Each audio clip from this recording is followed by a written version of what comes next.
नमस्कार दोस्तों। पहले ना तो ढाबे होते थे ना होटल होते थे।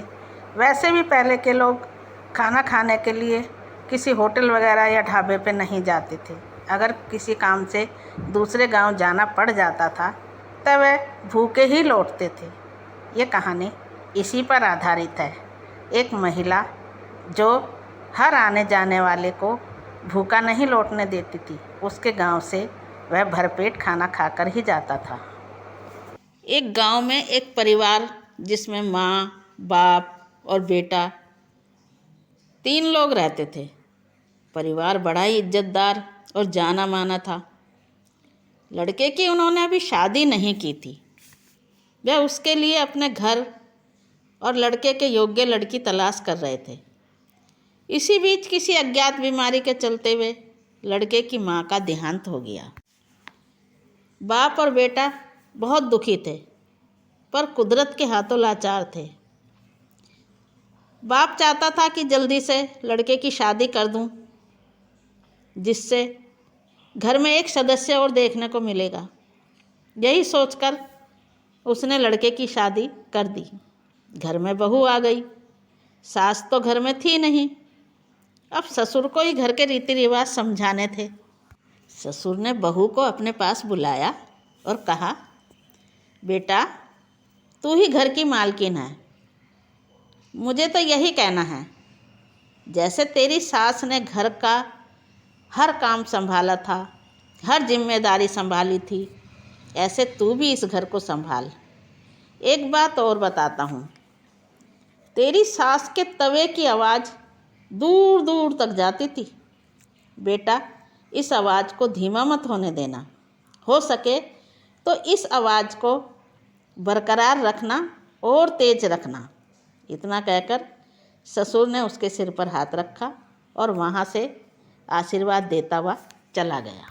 दूसरे दिन जैसे ही ससुर की आँख खुली, उसने देखा बहू छत पर खड़ी तवे को जोर जोर से बजा रही है।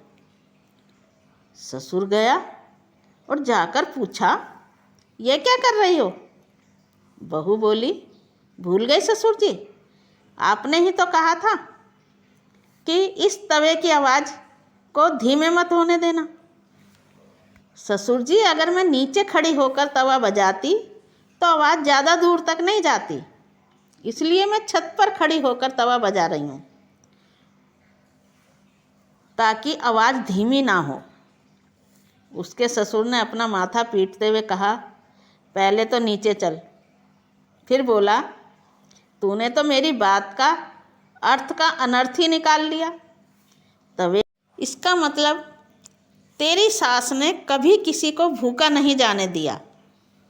वो चाहे कहीं से आया हो, कहीं जा रहा हो, अगर वो रोटी के टाइम पर आया है तो उसको वो खाना खिलाकर ही भेजती थी। और जब वह हमारे घर से खाना खाकर जाता था तो वो कहीं भी जाता, वहाँ 4 लोगों के बीच में बैठकर यह ज़रूर बताता था कि मैं वहाँ से या उस गांव से होकर निकला तो वहाँ एक घर था जहाँ से मुझे भूखा नहीं जाने दिया और मुझे खाना खिलाकर ही भेजा।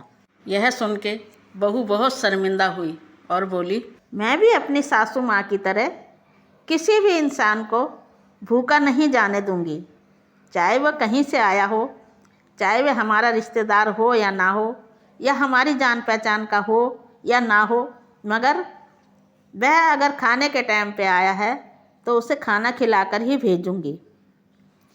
मेरी समझ में आ चुका है, अब हमारे घर से कोई भूखा नहीं जाएगा। अब तवे की आवाज़ का मतलब मैं समझ गई। उसने अपने ससुर के पैर छुए और अपने काम पर लग गई। आप लोग भी कमेंट में बताइए, आपके तवे की गूंज कितनी दूर तक जाती है या सिर्फ रिश्तेदारों में ही सिमट कर रह गई है। धन्यवाद। खुश रहो।